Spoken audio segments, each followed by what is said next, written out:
Pseudo order reactions सामान्य कोटि की अभिक्रियाओं में उनकी अणुसंख्यकता व कोटि का मान समान होता है, अर्थात जितनी मॉलिक्यूलरिटी होती है उतनी ही अभिक्रिया की कोटि भी होती है। एक अणुसंख्यकता वाली रासायनिक अभिक्रिया की कोटि का मान 1 और बाइमोलिकुलर रिएक्शन का ऑर्डर भी 2 ही होता है, जबकि स्यूडो ऑर्डर अभिक्रियाओं में कोटि और अणुसंख्यकता का मान अलग अलग होता है। इस कल्पना को हम 3 उदाहरणों से समझते हैं।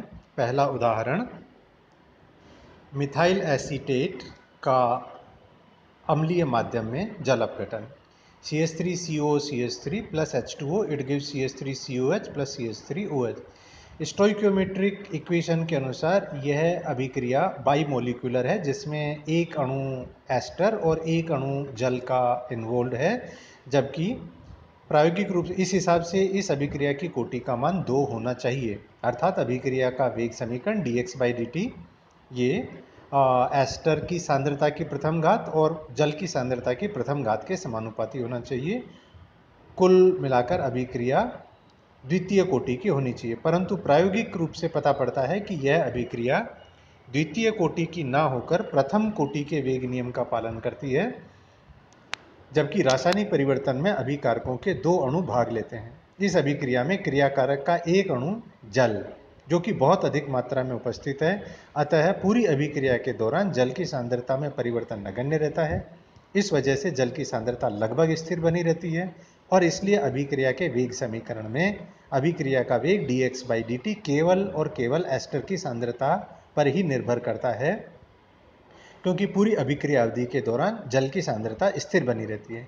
इसलिए इस अभिक्रिया की कोटि का मान 1 ही रह जाता है, अर्थात dx/dt is equal to k concentration of ester.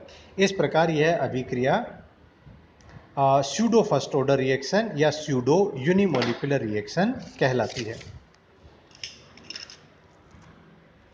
दूसरा उदाहरण हम सुक्रोज के प्रतिपन का ले सकते हैं, दैट इज ग्लूकोज का इन्वर्जन।